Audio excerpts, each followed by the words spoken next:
Hold on. Going live, baby. Let me do it on Facebook. Oh, my God. It's recording. You wanna? Oh, yeah, it's on. What's up, everybody? Give me 1 second. Give me 1 second. Give me 1 second. This is not your normal YouTube channel. We don't create things around here. This is real life.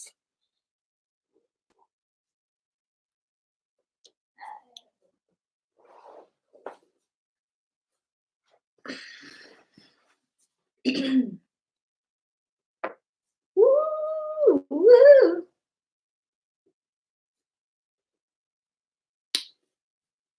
My hands go. Hands go. I had to make a cup of hot water today at work for my hands.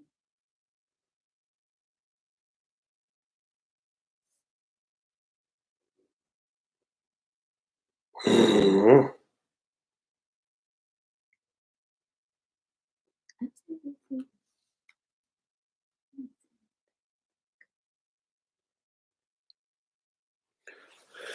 Facebook.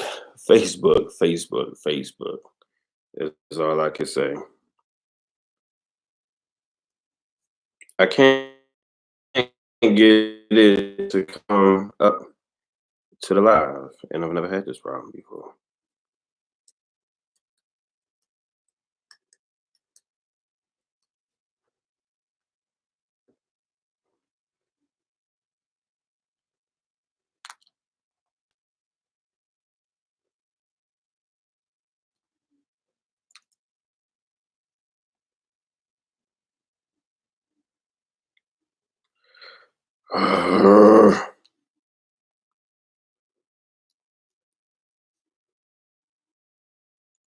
Any other time, Facebook want to work or it want to tell me, what you doing. Let me get that on the phone.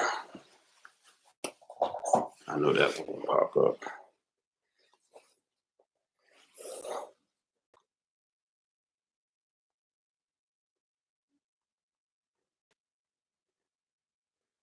So the topic is, what's the topic, Donika? Teachers. Teachers struggle in the classroom.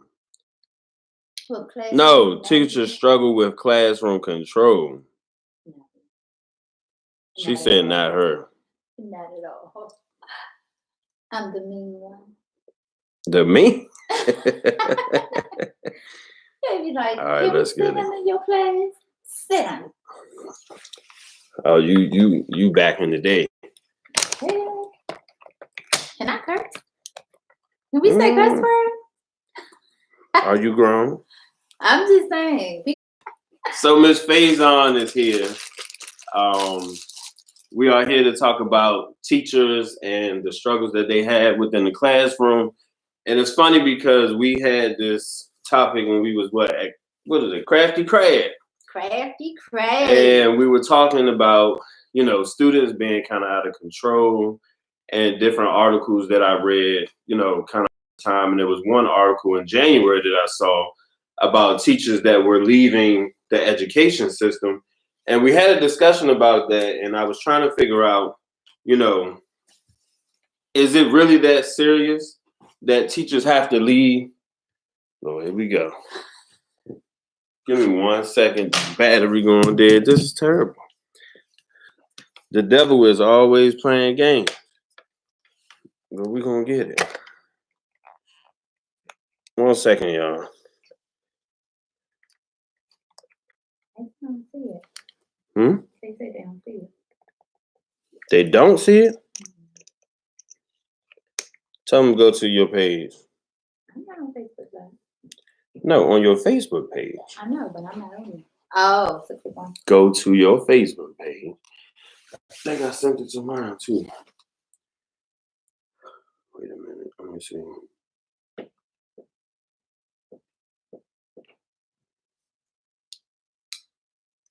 Yeah,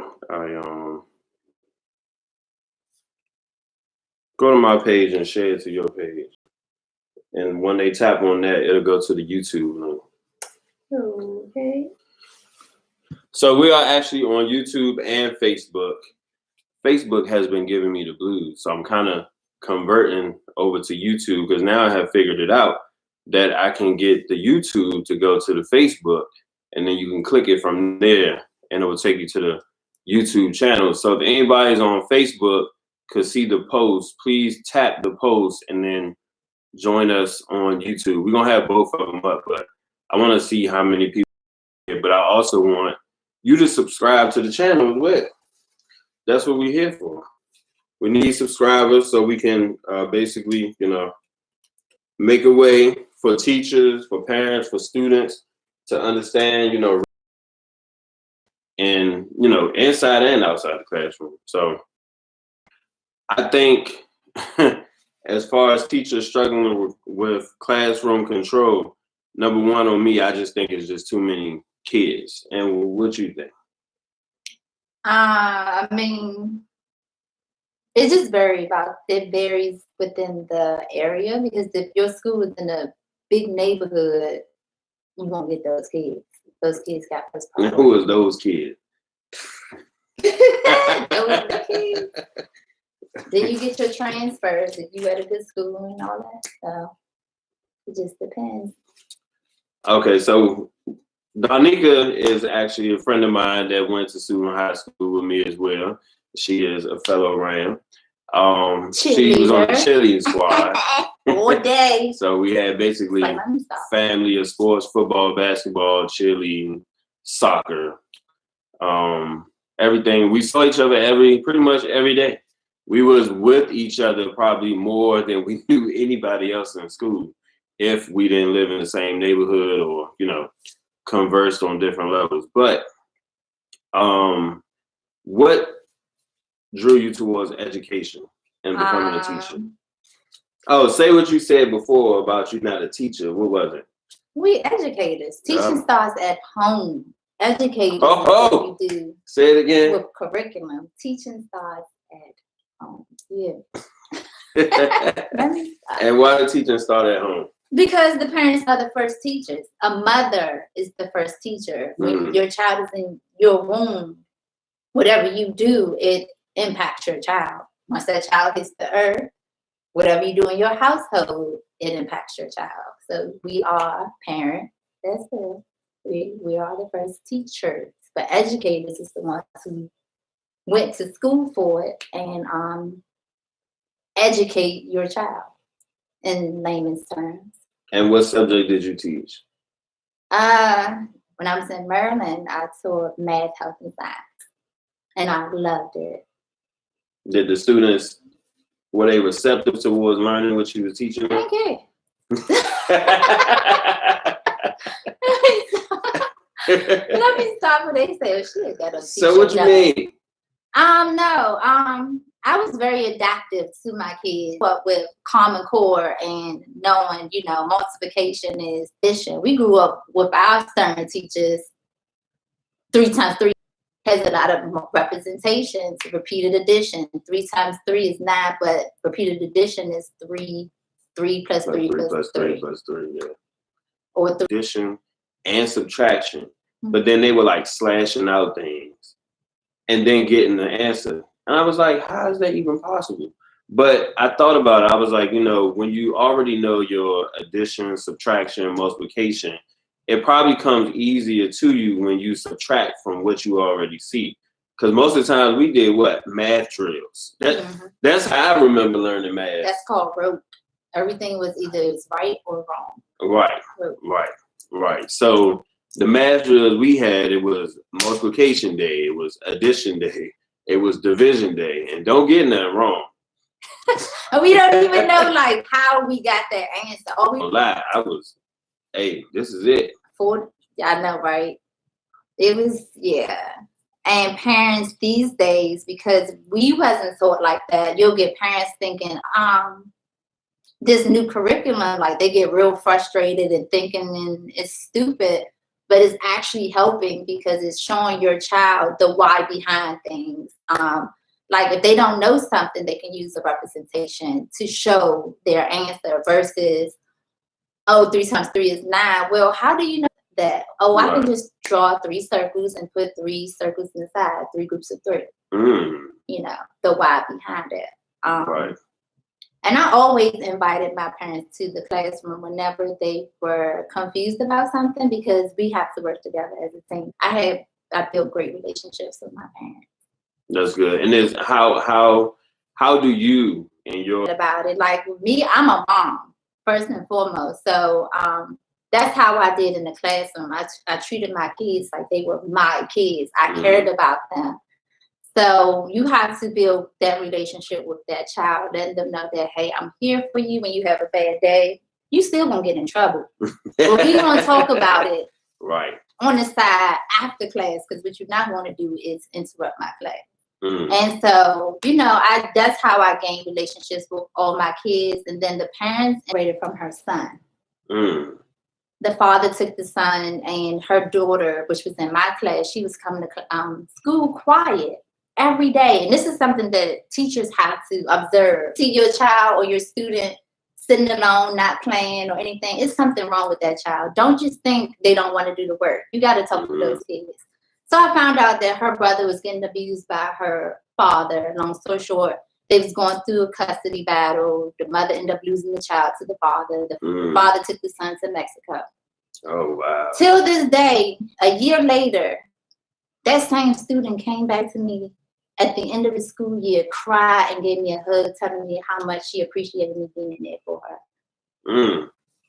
You never know of like the major impact you have on a child until you build that relationship. Right. Like you can't be distant with your students. And a lot of teachers, because of the pay, they don't care. They don't care. And because that's all they know, they just choose to stay in that career. Right. And quite honestly, the pay is disrespectful. Very. Because I talk to, you know, educators all the time. I have friends as educators. There are a lot of them that are principals, you know, from state to state. There's a lot of them that are, you know, in-school counselors. The good in-school counselors. Now, I can't speak for the rest of them out here, you know, especially in PG County, but they are so passionate about the work that they forget about the value that they hold in themselves towards the kids. But then it's like, you know, how can you say that, number one, the children are the future, and then you have them in grammar school, where, you know, from, you know, K through 12, and then you go to college. A college professor is probably making over $100,000. Depends. Some of them, if they've been there a while. I'm just saying in general. But, you know, a teacher is paid, you know, how much on a salary? And PG starting off at like 47, 49. 47. With a bachelor's degree. That's why I went and got my master's. Oh, God. Master's, but you paying more to go to school. With DC, when I went to DC, I was making like $14,000 more than PG. Because it was a charter school. With the same years, but charter goes by GC. School teachers that I learned lessons from and has still carried throughout my entire life. Like I even went back and saw my 3rd grade teacher from DC 20-some years later at the grand opening at our other school at you know, Lawrence Boone in Southeast Washington, DC. And it's like, you know, I can still remember her as a child. She really had to have something on me. And I can tell you probably almost everything I did in class. I was slick at times, and she got me, and my mother got me. Because I had a friend that I ran with at that time, and, you know, we were late to class, little petty stuff. And then, you know, you come to class, and then your teacher had already told your mother this, but you didn't know. And then guess who's sitting in the seat in the classroom when you walk in class today? And I'm like, oh my God. That's funny you said that. So when I went back to DC, you know, I went to DC schools up until 8th grade. Suitland was my only Maryland school. So atmosphere, it was off of Potomac Avenue. Can't say the name over there by Potomac Avenue. No, not at all. Because your parents not even going to respect you for that. So fast forward, I had this student. he ran out the classroom. I said, you know what? This is what I'm not going to do. I'm not going to chase you. That's the administrator's job. So if you leave out my classroom, that's your decision. Mm-hmm. When his father picked him up, I told his parents, I'm not going to deal with this. You're going to have to miss work and come sit in my class until we can figure this out. Oh, wow. Because at the end of the day, whatever he's doing in school, it impacts me. Right. Oh, this teacher ain't teaching him nothing. Well, he needs to stay in this classroom. So how are we going to get there? Exactly. Administrators can't keep running up and down the hallway trying to catch them because they had other kids to deal with. That school went up to 8th grade.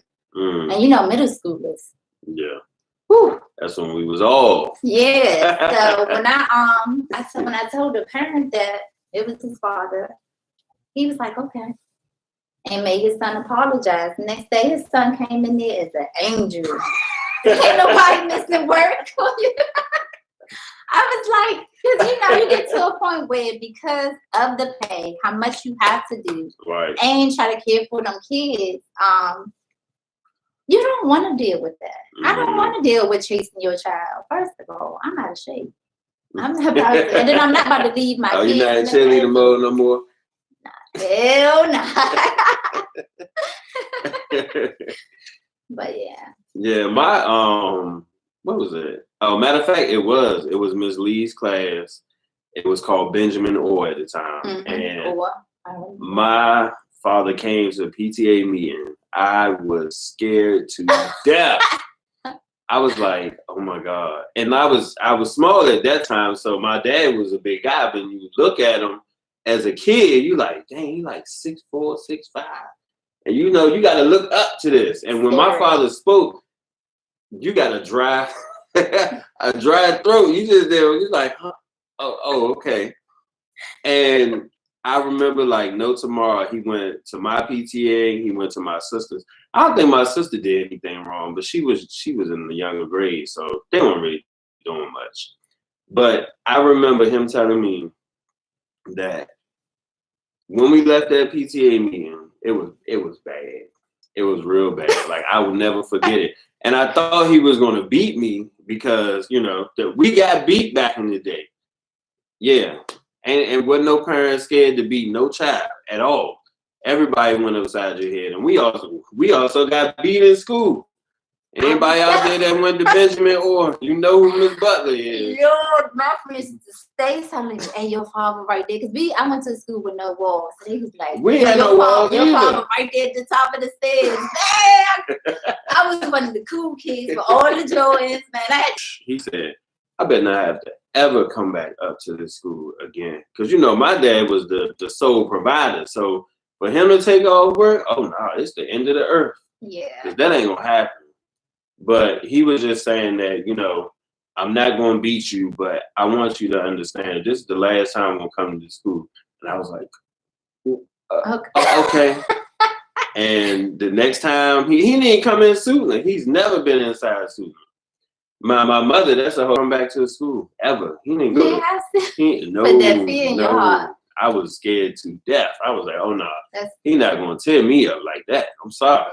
Yeah. But that's the thing. Like I always say, it's not necessarily scaring the child, but kind of giving them some type of structure with this new generation. It's not even about, instilling the fear of God like we had with our parents and our grandparents.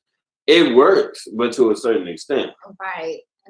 And then because I was rebellious. It's I ain't the gonna school system as well, because in society, period, everything is so sensitive now to everything. We can't say nothing how we could growing up without it being so blown up. And then that's another thing with teaching. You have to walk on eggshells, so you could lose your job. Definitely ain't the job for me then. And but me, because I talk to my parents and I tell them, I let them know on the first day of school, my expectations and how I do care for my students like they're my children. So I'm going to need respect from your child as well for you, because at the end of the day, it's not about us, it's about them. Right.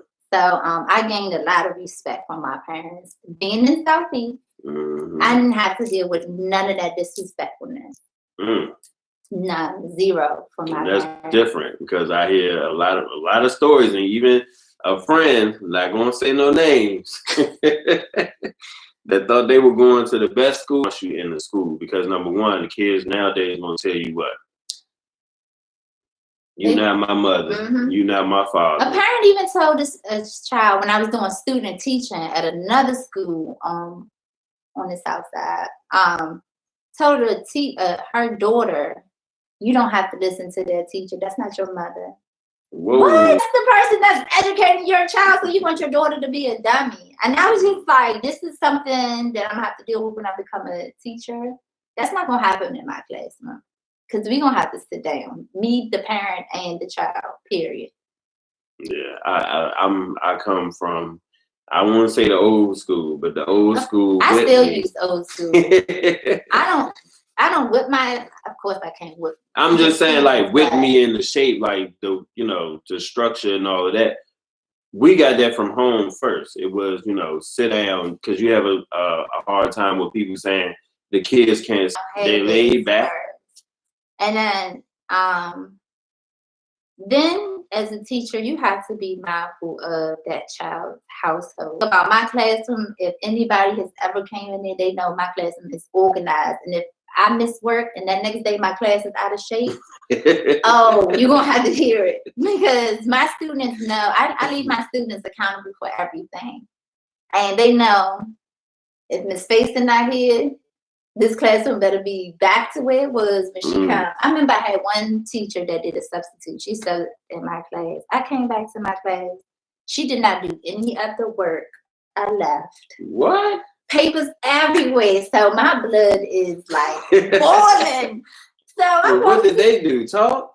I don't even know, but I'm so organized. I like my days to be flowing every day, the same routine, because that gets the kids organized. So I went to her and I was like, thank you for, taking over my class when I couldn't come in. I had an emergency and blah, blah, blah.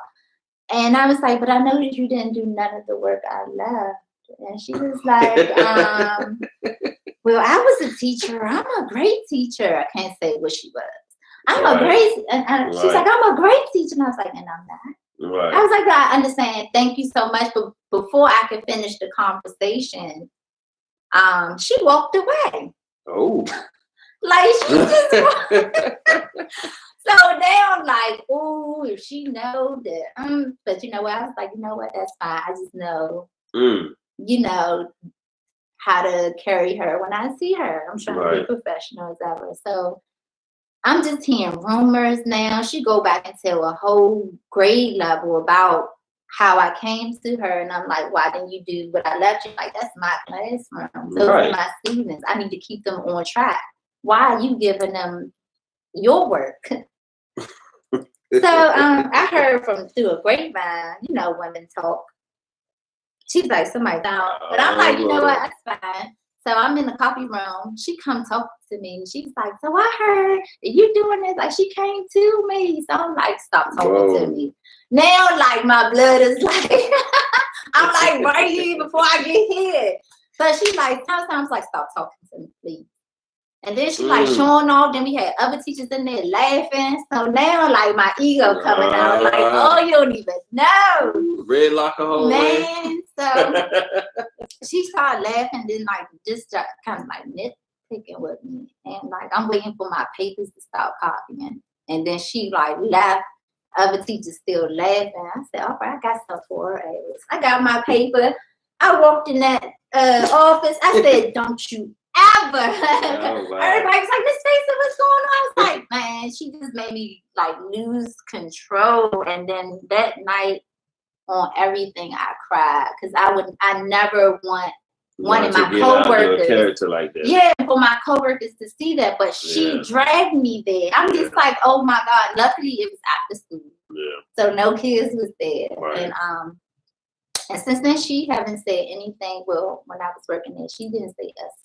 She didn't look at me. I bet she ain't gonna say nothing after that. I'm just like, that was so childish. But at the end of the day, your job is where you get your income. You know, so I had to call my principal, and I was like, I apologize, you know, but I exploded. Like, she kept coming at me, like, and but I learned my lesson. I know now, like, try not to let people get under your skin, even your kids, even your students, because then you have that struggling battle with them, and they seeing that they're getting. That I get from when, and it's funny because, you know, I don't worry about views and likes and all that, and people are so in tune with social media as far as what people like. Now, this is the thing: you may get 2 likes, but guess what? You probably got almost 500 some views from whatever you posted, but that's what you don't see. But you looking at the other part of it, and now you depressed or whatever because you feel like you trying to get out a message, but nobody's seeing it. But the thing is, if you reach one person, you reach somebody. So in that aspect, I'm just like, you know, how in this day and age are kids able to put their hands on teachers?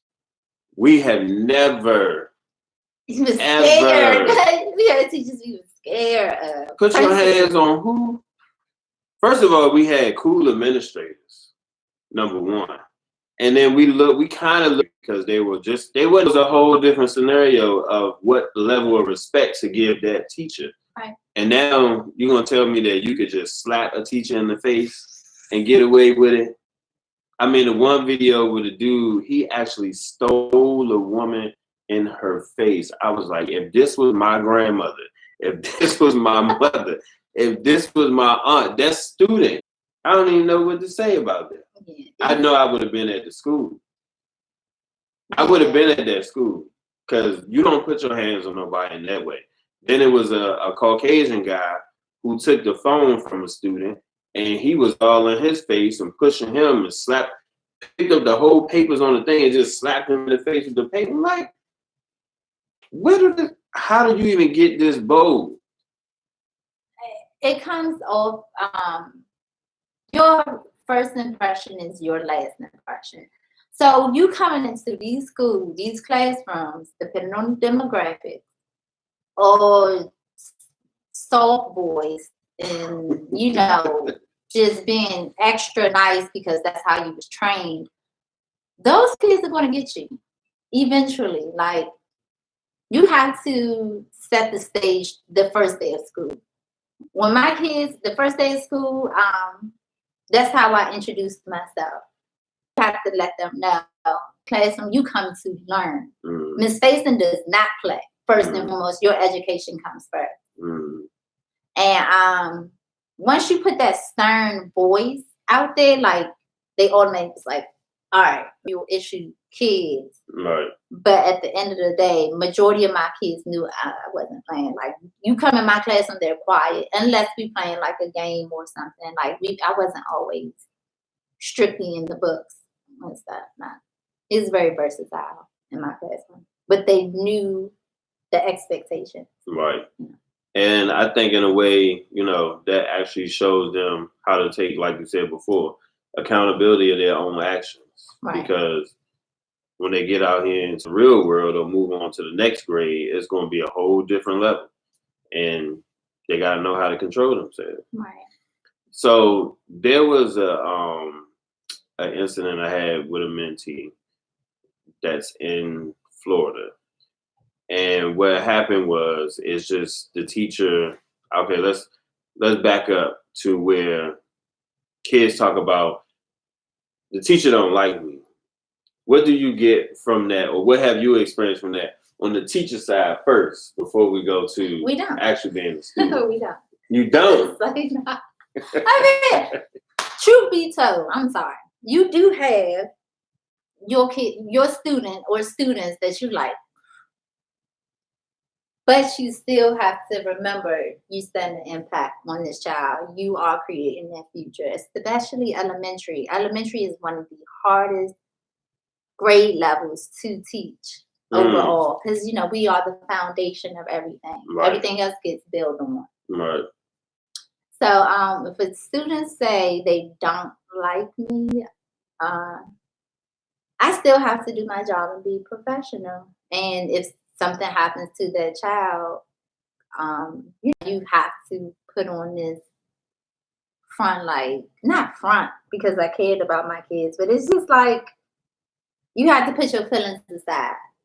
Like, oh my God, this is the bad child, but at the end of the day, like some of my bad kids I actually love. Even though they got on my nerves, just like my son gets on my nerves at times, but you hold an impact on those kids. And if you feel like you can't do it no more, you have to leave that classroom because that's not for you. Like kids, you're going to get a problem child every year. You don't know how your year is going to be. Like that's why I'm saying like teaching is just so much bigger than what people think. Because you don't know, we coming from summer break, you don't know what your classroom configuration is about to be. You don't know how this child about to be in your class. You might hear from other teachers, but you're just finding out when you get back to work. Right. Officially. But I mean, just going back to what you said, you're going to have kids regardless who say they don't like you or they think you're mean to them because they're not connecting. So how do you handle that? Like how are you able to change a student's mind when you can't. Just like in this real world, you have to accept the fact that everybody is not going to like you. Right. Regardless, you're going to be rich and famous. You go out be rich and famous, you're going to have haters. And we have to, as humans, accept that. Like if it was possible, or that's if there was perfect a new world. That is a perfect world. No world. matter how versatile you try to do your teaching, just like in the beginning of the school year, I had my kids do a survey on how they like to learn. A lot of them like hands-on, but some of them don't. Some of them just like to listen. Some of them just like visuals. So, you try to do your best, but at the end of the day, you will have a student that's just falling behind. You got to try your best every day to try to get that child up to your grade level, like not even passing it by the end of the school year, at least getting them to grade level. And that's where a lot of teachers struggle because their lessons aren't versatile.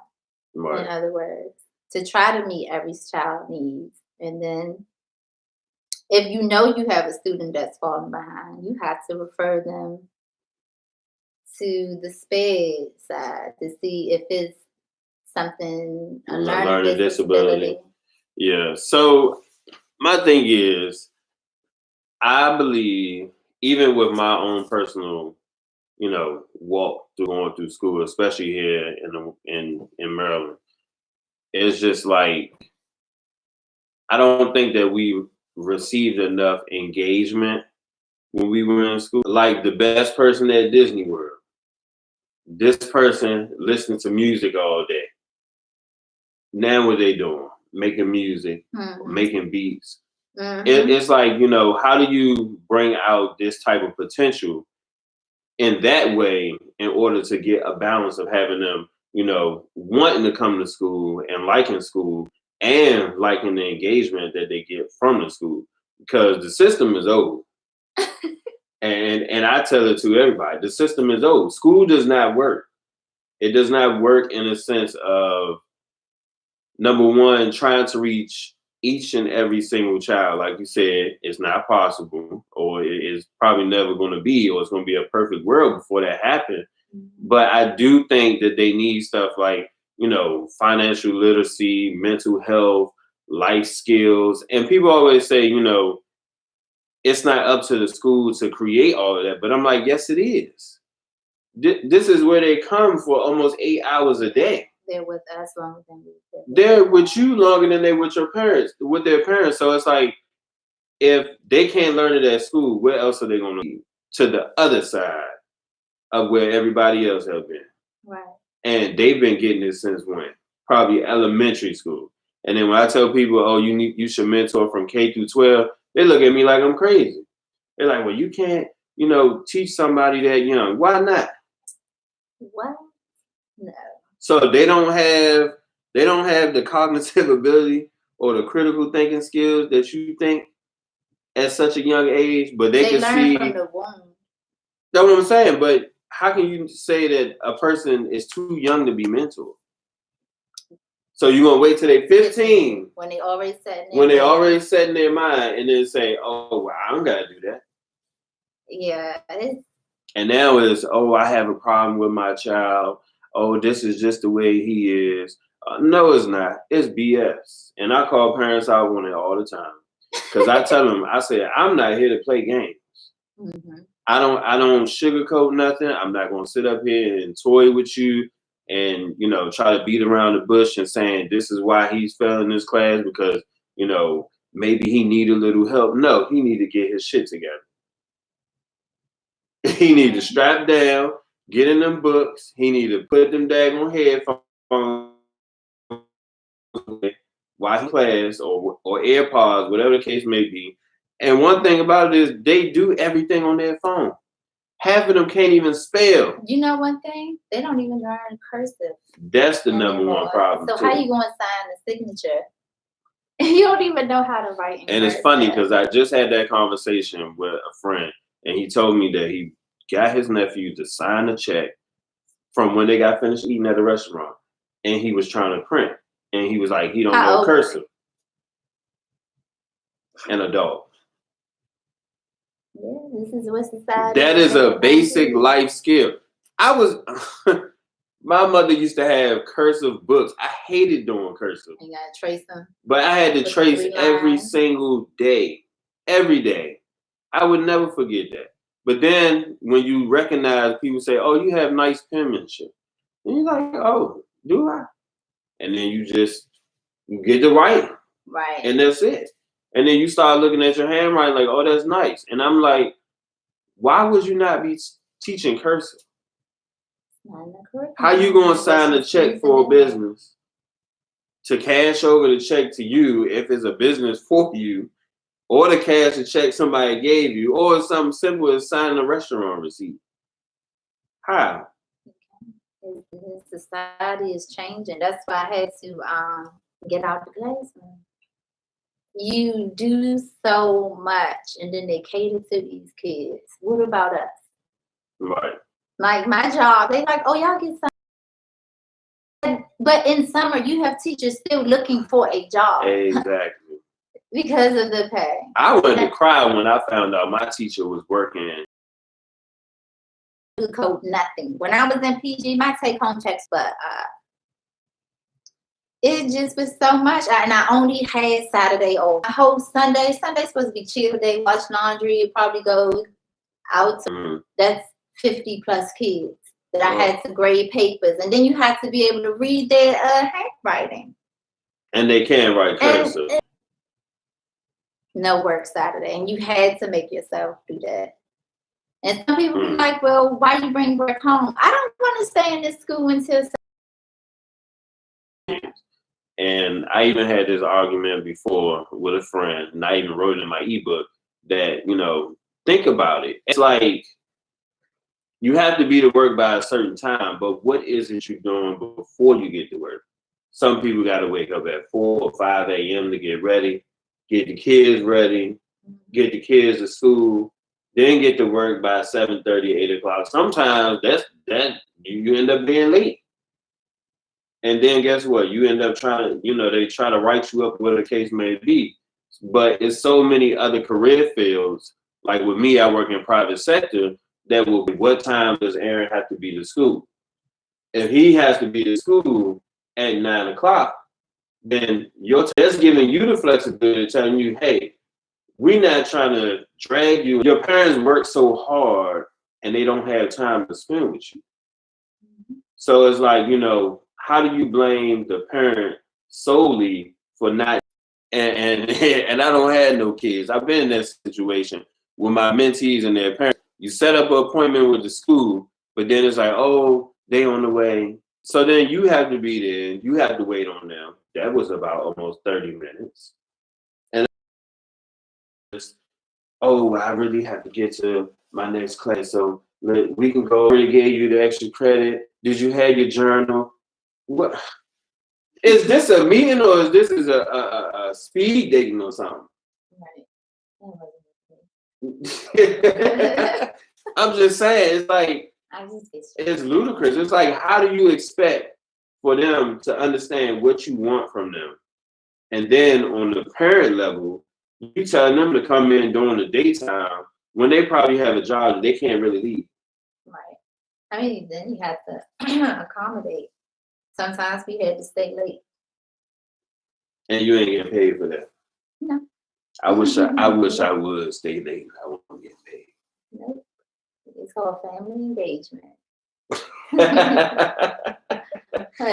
Family engagement. Oh, okay. So what about the PTA meetings? Let's see if you had the same problem. Did you have issues with parents showing up to PTA meetings? Yeah. Like, you can meet with only like 3 parents. And none of them show up. No, I mean, like, that's the one. Right. So even in the new age of technology, what about doing a Skype call or FaceTime to have those type of conversations? Oh, we can have a phone conference. Right. I can set up a phone conference, but in my class we use something called Class Dojo. That's like a communication app. Whatever we was doing, projects, trips, whatever. Okay. That's interesting. See, we didn't have all that back in the day. You got a big fat 0. Yeah. In the grade book. They didn't play those type of games. So I just don't understand. But there was an article that came out in January where the lady was talking about her mental health and how she had to leave the field of education. What do you think is the biggest problem with the mental health side? Your health. One of my co-workers, she left DC, good paying DC, well, more than PG, DC, right, to come to PG because she had heart problems and stuff because of what she had to deal with. And she's been teaching for 15, 16 years. Oh, wow. So she's like a vet in the game. And even she has become overwhelmed. So looking at that, it has to be something wrong. You have to deal with so much, and there's no security blanket for you. Right. It's like you on your own. Well, you the administrator, what you gonna do? Oh, let's just take the kid out the classroom for 10 minutes and then they'll be back in here. What? What? That's why I had to tell that parent, you won't have to take off and sit in my classroom because I'm not going to keep that. Did they take off? No, because his son came back the next day. Oh, that was a perfect angel. As the angel. Yeah. Because I'm not having health problems with this. I have my own child at home. You know, and I got to take care of him. Right. So, that was like one of the main reasons why I left the classroom and went to mortgage. Now I'm in mortgage. Do I miss the classroom? No. It's quiet, so I find myself being bored sometimes and having ADHD, missing the kids laughing, making me laugh because, you know, they can still make your day. But the stress part, it wasn't worth it. When I showed somebody my pay stub from PG, from DC, they was like, "You left this?" I was like, "Yeah, I was making more money, but it wasn't worth it. It was not worth my health and sanity and being like, damn, I can't even enjoy my weekend with my son or go out with my friends because I'm so tired. I gotta grade papers. I gotta do lesson plans. They got something called centers now. So like for each subject, they have centers. You have your literacy centers where during your reading block, the kids are more independent, but they're doing work. So you got to plan for that shit too. So you got to say, all right, this is your phonics center. Move to this center. You might be sitting with the teacher. It's more intimate at that time. Okay. And then you have your spelling center. You have your writing center. Then you have your reading center. Then you got to do that for reading. Then if you teaching math, you got to do that for math. Oh, so on top of lesson planning for the lesson, you have your stations and centers that you got to plan for. Then you got to make sure you, like in PG, they got, you know, well, not just in PG, but you got the park assessment, which is nationwide.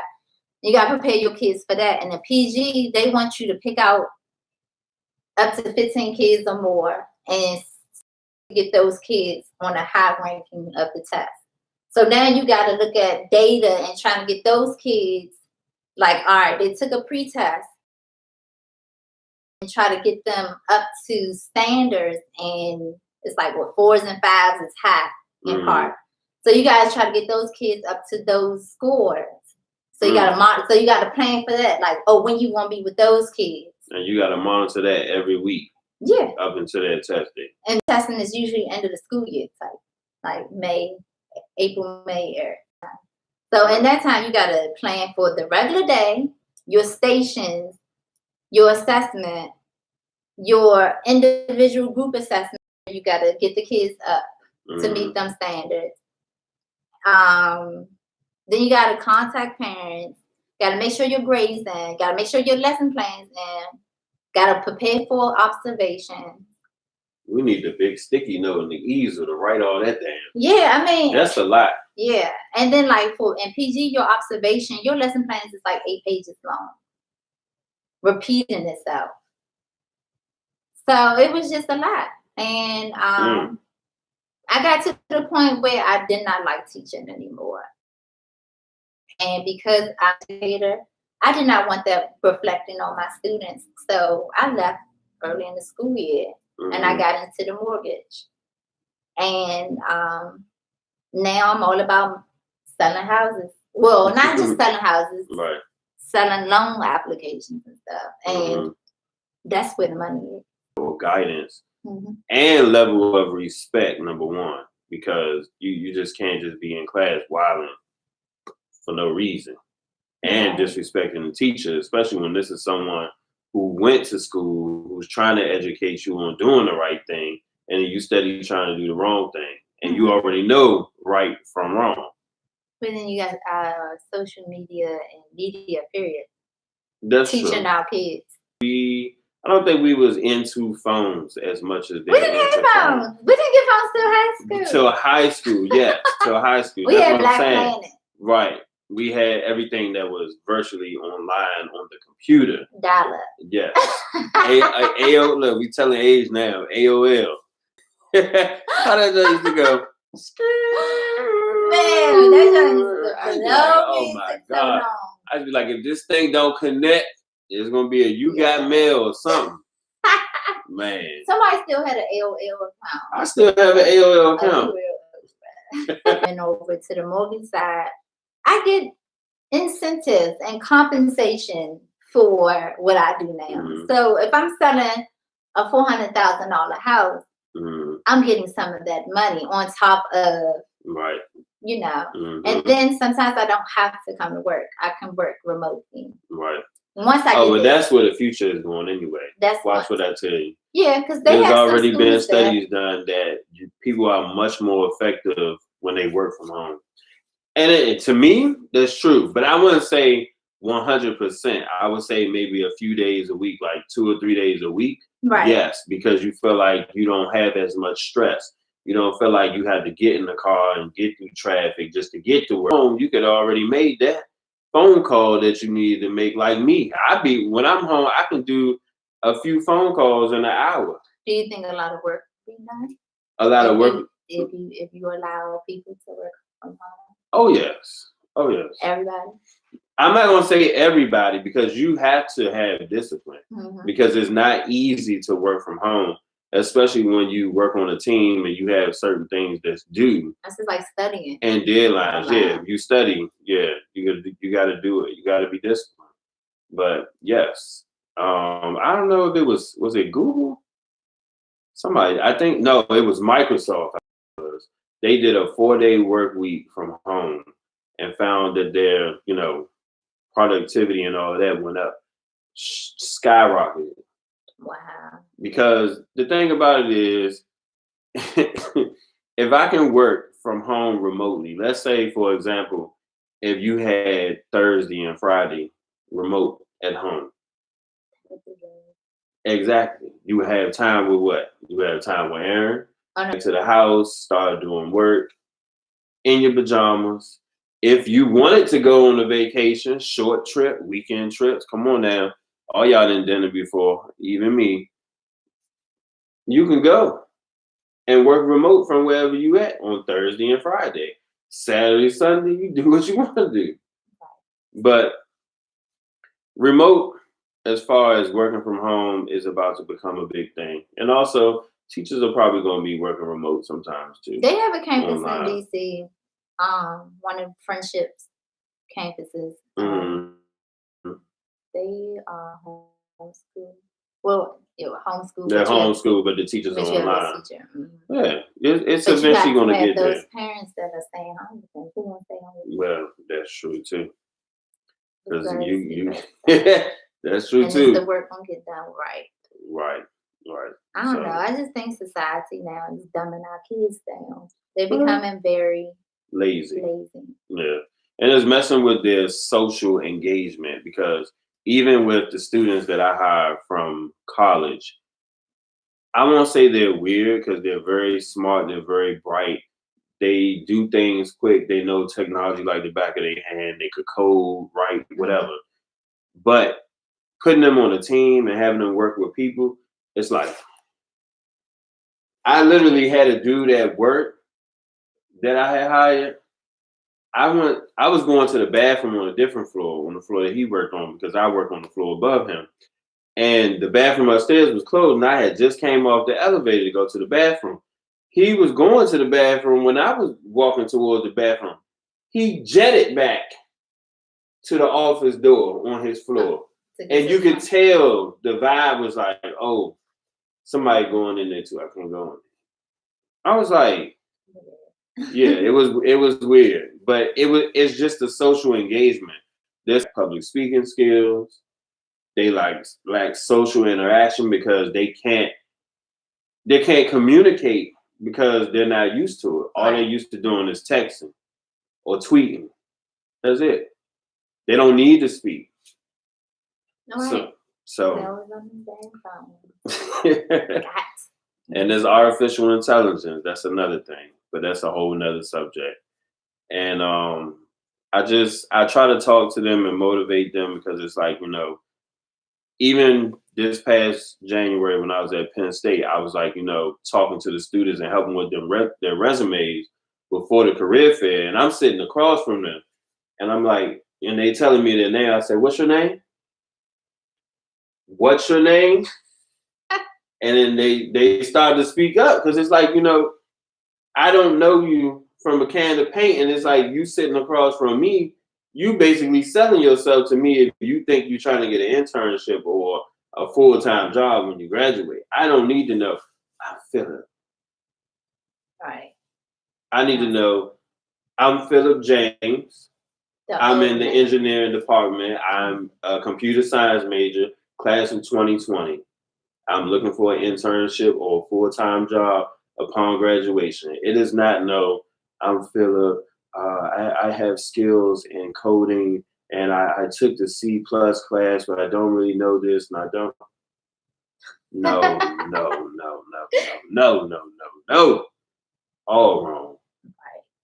So I guide them, and it is not their fault, because they don't know, or their parents not teaching them, because either they don't know, or they just don't do it. And it is different from both cultures, but the whole thing is, you're looking at someone that's, on one hand, as some of us would say, is privileged, because they go to a top university. They don't have the same struggles that somebody else go to another university, but it's still the same. That's Facebook. It's still the same. Huh, your Facebook? It went out. Yeah, I probably didn't even hit the button. It's still the same, because they lack those life skills. Right. They're about to have a degree, but they lack the life skills that they should have learned, just like when we was in school. So when I got out into the real world, I was lost. Yeah, I agree. Lost. And that's a whole nother subject, and we'll get into that later. But we're breaking on about an hour here, so we're gonna see an hour. Yeah, look, I just seen it's a Friday. Yeah. So we're breaking on an hour. For those two that joined us live, they're still up here. Thank you for being here. If you like this podcast today, please comment below. Let me know where you're from so I can, meet you, greet you, talk to you down below. We will be having weekly podcasts. We podcast every Wednesday from 7 to 9 p.m. We do a podcast once in a while, just like tonight on Friday night. Some of us got things to do, and some of us don't have things to do. I don't got papers to grade. With a party. So thank you for joining us tonight. If you want to visit our website, you can go to theroseprojectinc.com. And once again, for those that are here for the first time, this is our logo, who was created by HBCU graduate, who is also one of my good friends. He is a Fort Valley State alumni and is the president in 2020 through 2022 for the Washington, D.C. HBCU Alliance. And we have some great projects coming up. And once again, the R.O.S.E Project stands for Removing Obstacles Strong. And this thing, it should be going quick.